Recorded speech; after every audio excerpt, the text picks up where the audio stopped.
Hi guys, ഇന്ന് നമ്മൾ നോക്കാൻ പോണത് പുതിയൊരു സിനിമ ഇറങ്ങിയിട്ടുണ്ടായിരുന്നു. പ്രൊജക്ട് ഹെയിൽ മേരി എന്നാണ് പേര്. അപ്പോൾ പ്രൊജക്ട് ഹെയിൽ മേരിയിൽ ആക്ച്വലി എന്താ നടക്കണം പറഞ്ഞാൽ അത് സ്പേസ് മൂവിയാണ്.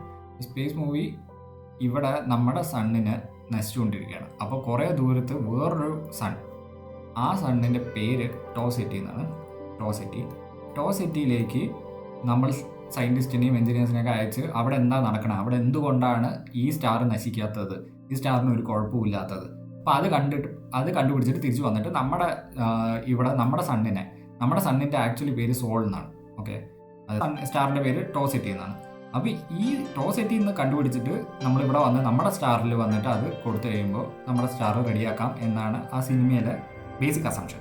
അപ്പോൾ അതിന് വേണ്ടിയിട്ട് റയൻ റെനോൾഡ്സിൻ്റെ ക്യാരക്ടറായ ഗ്രേസ് ഒരു സ്കൂൾ ടീച്ചറാണ്. സ്കൂൾ ടീച്ചറിന് അവിടെ നിന്ന് എങ്ങനെയൊക്കെയോ ആ പ്രൊജക്റ്റിൽ എത്തിപ്പെടും. പ്രൊജക്റ്റിൽ നിന്ന് പിന്നെ ഈ ടോസെറ്റിയിലേക്കും പോകേണ്ടി വരും.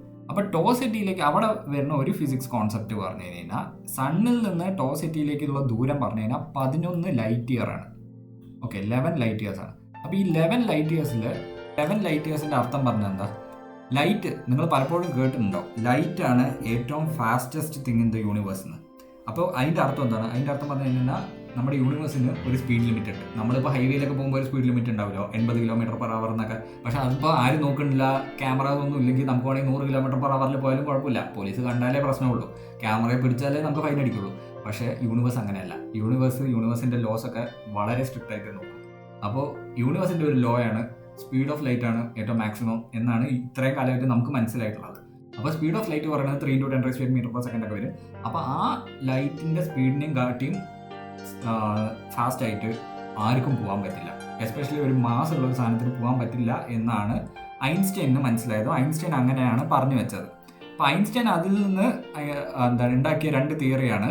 അതൊരു ബേസിക് അസംഷൻ ആക്കി എടുത്ത് ഉണ്ടാക്കിയ തിയറിയാണ്. ഒന്ന് സ്പെഷ്യൽ തിയറി ഓഫ് റിലേറ്റിവിറ്റിയും പിന്നെ ഒന്ന് വന്നത് ജനറൽ തിയറി ഓഫ് റിലേറ്റിവിറ്റി എന്ന്.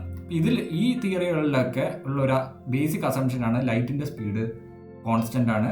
ആ സ്പീഡ് ആണ് maximum velocity, maximum speed limit of the universe എന്നുള്ള രീതിയിൽ.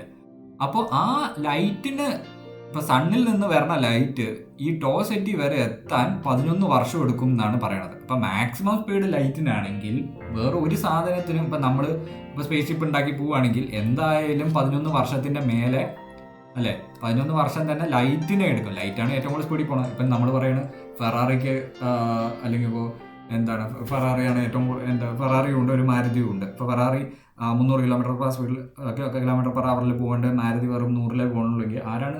ഉറപ്പായിട്ടും ഫെറാറി 2 മണിക്കൂർ കൊണ്ട് എത്തിയെങ്കിൽ മാരുതി 5 മണിക്കൂർ കൊണ്ടേ എത്തുള്ളൂ. ആ ഒരു ഡിഫറൻസ് വരുമല്ലോ. അതേമാതിരി ലൈറ്റ് 11 വർഷം എടുക്കുകയാണെങ്കിൽ നമ്മൾ പോവുകയാണെങ്കിൽ എന്തായാലും അതിനെക്കാട്ടി കൂടുതൽ എടുക്കണ്ടേ എന്നുള്ളൊരു ചോദ്യമാണ്. അപ്പോൾ നമ്മൾ ആ സിനിമയിൽ ഒരു സീനുണ്ട്. ഗ്രേസ് തിരിച്ചു വരാൻ നോക്കുമ്പോൾ അല്ലെങ്കിൽ പോണ സമയത്തോ എപ്പോഴോ കമ്പ്യൂട്ടർ പറയും 4 വർഷം തിരിച്ചു വരുമ്പോൾ കമ്പ്യൂട്ടർ പറയും 4 വർഷം എടുക്കുന്നത്. അപ്പം 4 വർഷം എടുക്കുള്ളൂ. 11 വർഷം ലൈറ്റിനെ 11 വർഷം എടുക്കുന്ന സ്ഥലത്ത് എന്തുകൊണ്ട് 4 വർഷം എടുക്കുള്ളൂ എന്ന് കമ്പ്യൂട്ടർ പറയണത്? ഇവിടെയാണ് ടൈം ഡയലേഷൻ എന്ന് പറയുന്ന കോൺസെപ്റ്റ് നമ്മൾ മനസ്സിലാക്കേണ്ടത്. അപ്പോൾ ഇതാണ് നമ്മുടെ ഗ്രേസിൻ്റെ സ്പേസ് ഷിപ്പ് എന്ന് വിചാരിച്ചോ. ഓക്കെ, ഗ്രേസിൻ്റെ സ്പേസ് ഷിപ്പ് ഉണ്ട്. ഗ്രേസിൻ്റെ സ്പേസ് ഷിപ്പിന് അതിനകത്ത് ഗ്രേസ് ഇരിക്കുന്നുണ്ട്.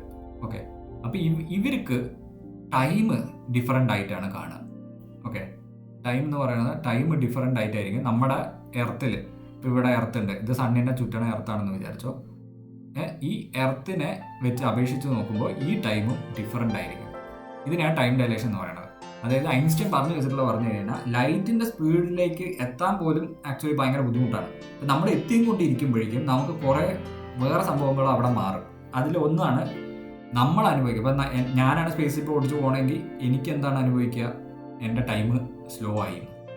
അത് എനിക്കായിട്ട് തോന്നില്ല, കാരണം എൻ്റെ ഒരു സെക്കൻഡ് ആയിട്ട് തന്നെയാണ് മാറുക. പക്ഷേ എൻ്റെ ഒരു സെക്കൻഡ് മാറുമ്പോഴേക്കും എർത്തിലിരിക്കണവർക്ക് ചിലപ്പോൾ 1 മണിക്കൂർ മാറിയിട്ടുണ്ടോ. നമ്മളിത് ഇൻട്രസ്റ്റെല്ലാറിലും ഇതേ ഫിനോമിന അവർ കുറച്ചും കൂടി കാണിച്ചിട്ടുണ്ട്, നല്ല രസമായിട്ട് കാണിച്ചിട്ടുണ്ട്.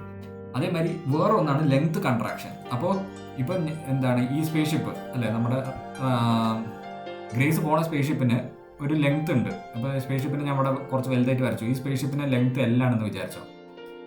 ഈ സ്പേസ് ഷിപ്പ് ലൈറ്റിൻ്റെ സ്പീഡിൽ പോവുകയാണെങ്കിൽ നമ്മൾ പുറത്ത് നിന്ന് അളക്കണ ഒരാൾക്ക് ഈ ലെങ്ത് കുറഞ്ഞ മാതിരിയേ തോന്നുള്ളൂ. ഇതെല്ലാം ആയിരിക്കില്ല. ഇതിപ്പോൾ നമ്മൾ 1 മീറ്റർ ആയിരുന്നെങ്കിൽ ഇതിപ്പോൾ 50 സെൻറ്റിമീറ്റർ ആയിട്ട് ചെറുതായിട്ടുണ്ടാവും. അങ്ങനെ അത് കാൽക്കുലേറ്റ് ചെയ്ത് നോക്കണം എത്രയാണെന്ന് കറക്റ്റ്. പക്ഷേ അങ്ങനെയാണ്, അതിനെയാണ് ലെങ്ത് കൺട്രാക്ഷൻ എന്ന് പറയുന്നത്. അപ്പോൾ ഇങ്ങനത്തെ പല ഫിനോമിനാസും ലൈറ്റിൻ്റെ സ്പീഡിലേക്ക് നമ്മൾ അപ്രോച്ച് ചെയ്യുമ്പോൾ, നമ്മൾ ആക്സലറേറ്റ് ചെയ്ത് ലൈറ്റിൻ്റെ അവിടേക്ക് എത്തുമ്പോഴേക്കും ഇങ്ങനെ പല കാര്യങ്ങളും നടക്കും.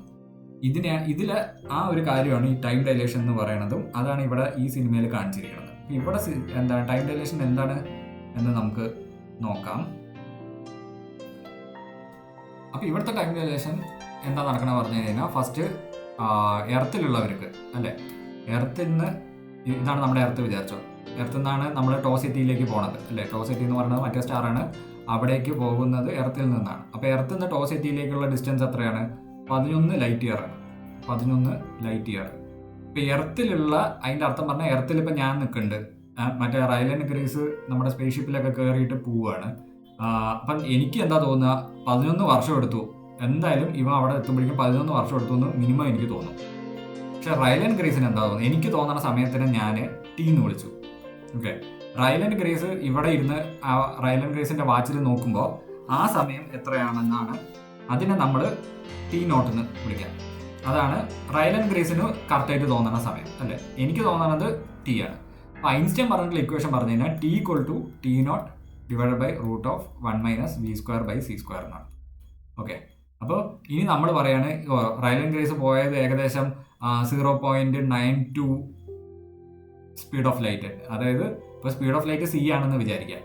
സിൻ്റെ 0.92 എന്ന് ഏകദേശം 92% സ്പീഡ് ഓഫ് ലൈറ്റ് എത്തണ അത്രയും സ്പീഡിലേക്കാണ് നമ്മൾ ഗ്രേസ് പോയത് എന്ന് വിചാരിക്കാം. അങ്ങനെയാണെങ്കിൽ ഈ കാൽക്കുലേഷൻ ചെയ്ത് കഴിയുമ്പോൾ, അതായത് basically 11 × √1 - 0.92 squared equal to T naught എന്നാണ്. അപ്പോൾ ഇത് ചെയ്ത് കഴിയുമ്പോൾ എന്ത് കിട്ടും പറഞ്ഞു കഴിഞ്ഞാൽ, T naught is equal to 4 something വരും. അതായത് ഏകദേശം 4 വർഷം എന്നാണ് നമുക്ക് ആൻസർ കിട്ടുന്നത്. അത് തന്നെയാണ് സിനിമയിലും പറയുന്നത്. അതായത് ഇവിടുന്ന് അവിടെ എത്താൻ ഈ റൈലൻ ഗ്രേസിന് അപ്പോൾ എത്ര, ഇപ്പം എനിക്ക് 20 വയസ്സായിരുന്നു വിചാരിക്കുക, റൈലൻ ഗ്രേസ് ഇവിടുന്ന് പോകുമ്പോൾ. അപ്പോൾ അവിടെ എത്തുമ്പോഴേക്കും എനിക്ക് എത്ര വയസ്സ് കൂടും? 11 വയസ്സ് കൂടിയിട്ട് ഞാൻ 31 വയസ്സായിട്ടുണ്ടാവും. അതേസമയം റൈലൻ ഗ്രേസും 20 വയസ്സായിരുന്നു, എൻ്റെ ഫ്രണ്ടാണ്, 20 വയസ്സേ ഉണ്ടായിരുന്നുള്ളൂ. പക്ഷെ ഇവൻ അവിടെ എത്തിയപ്പോഴേക്കും എത്ര വയസ്സായി കൂടുള്ളൂ? വെറും 4 വയസ്സായി കൂടുള്ളൂ. അപ്പോൾ ഇവനിപ്പോൾ 24 വയസ്സേ ആയിട്ടുള്ളൂ. എനിക്കാണെങ്കിൽ 31 വയസ്സായി. ഇനി അവൻ തിരിച്ചു വരുമ്പോഴും പിന്നെയും ഒരു 4 വർഷം കൂടും അല്ലേ. അപ്പോൾ അവൻ 28 വയസ്സായിട്ടുള്ളൂ. എനിക്ക് എത്ര വയസ്സാവും? എനിക്ക് പിന്നെയും ഒരു 11 വയസ്സ് കൂടും. അപ്പോൾ എത്രയായി? എനിക്ക് 42 വയസ്സായി. അപ്പോൾ തുടക്കത്തിൽ ഞങ്ങൾ രണ്ടുപേരും 20 വയസ്സായിരുന്നു. അവസാനം എന്തായി? എനിക്ക് 42 വയസ്സ്, അവനോ വെറും 28 വയസ്സ്. ഇതാണ് ഐൻസ്റ്റൈൻ കാണിച്ചു തരുന്ന റിലേറ്റീവ്. പക്ഷെ ഇവിടെ ചെറിയൊരു പ്രശ്നമുണ്ട്. പിന്നെ സയൻസ് ഫിക്ഷൻ ആയതുകൊണ്ട് നമുക്ക് അത്ര വലിയ പ്രശ്നമായിട്ട് എടുക്കേണ്ട ആവശ്യമില്ല. ഒരു ചെറിയ പ്രശ്നം പറഞ്ഞു കഴിഞ്ഞാൽ, നമ്മളിപ്പോൾ അസ്യൂം ചെയ്തത് ലൈറ്റിൻ്റെ സ്പീഡ് 0.92 c ആണെന്ന് അസ്യൂം ചെയ്തപ്പോഴാണ് 4 എന്ന് കിട്ടിയത് അല്ലേ. പക്ഷേ ഈ ലൈറ്റിൻ്റെ സ്പീഡ് 0.92 ആവണമെങ്കിൽ നമ്മളിപ്പോൾ ഒരു സ്പേസ് ഷിപ്പ് ഇവിടെ വെച്ചത് സ്പീഡ് കൂട്ടി, ഇതിപ്പോൾ നമ്മൾ 0 സ്പീഡായിരുന്നു വിചാരിച്ചോ, സ്പീഡ് കൂട്ടി ലാസ്റ്റ് 0.92 എത്തി. പിന്നെ കുറേ ദൂരം അങ്ങനെ 0.92 യാത്ര ചെയ്ത് ലാസ്റ്റ് ഇവിടെ എത്താനാവുമ്പോൾ നമ്മൾ സ്പീഡ് കുറച്ച് ഇതാക്കണം. അപ്പോൾ ടൈം ഡയലേഷൻ ഈ 2 പാർട്ടിലും ആക്ച്വലി കുറവായിരിക്കും. അപ്പം നമുക്കിപ്പോൾ കിട്ടിയ ടി ഈക്വൽ ടു 4 എന്ന് പറയുന്നതിനും കാട്ടിയും ഈ 2 പാർട്ട് കാരണം കുറച്ച് കൂടും അല്ലേ. മേ ബി ഒരു 2 വർഷം കൂടി ഒരു 6 വർഷം 7 വർഷം എന്തെങ്കിലും ഉണ്ടാവുമായിരിക്കും. പിന്നെ വേറൊരു കാര്യം പറഞ്ഞു കഴിഞ്ഞാൽ, നമ്മളെ സ്പേസ് ആക്സലറേറ്റ് ചെയ്യുന്നുണ്ട്. അതിന് പിന്നെ ജനറൽ തിയറിയുടെ കാൽക്കുലേഷനൊക്കെ വേണം. അതായത് ഈ രണ്ട് ഒബ്ജക്റ്റുകളുടെ ഇടയിലുള്ള സ്പേസ് എപ്പോഴും ഇൻക്രീസ് ചെയ്തുകൊണ്ടിരിക്കുന്നുണ്ട്. അപ്പോൾ ഈ നമ്മുടെ എർത്തും ടോ സിറ്റിയും തമ്മിലുള്ള ഡിസ്റ്റൻസ് ചെറുതായിട്ട് കൂടിയിട്ടുണ്ടാവും. നമ്മൾ ഫസ്റ്റ് അനലൈസ് ചെയ്തതും ഈ ഇങ്ങനെ പോകാൻ തുടങ്ങി അവിടെ എത്തുമ്പോഴേക്കും കുറച്ചൊന്ന് കൂടിയിട്ടുണ്ടാവും. പക്ഷെ അതൊക്കെ വളരെ ചെറിയ എമൗണ്ട് ആയിരിക്കും. അത് കാരണം അതൊന്നും അങ്ങനെ എടുക്കേണ്ട ആവശ്യമില്ല. എന്നാലും ഏകദേശം ടി ഈക്വൽ ടു 11 ഇയേഴ്സ് എടുക്കണമെങ്കിൽ അവിടെ നിന്ന് എന്തായാലും അതിനും കാട്ടി കുറവായ മേ ബി 6 ഇയേഴ്സോ 4 ഇയേഴ്സിലൊക്കെ തന്നെ എത്താൻ പറ്റും. അതാണ് ആ സിനിമ നമുക്ക് കാണിച്ചു തരുന്നത്.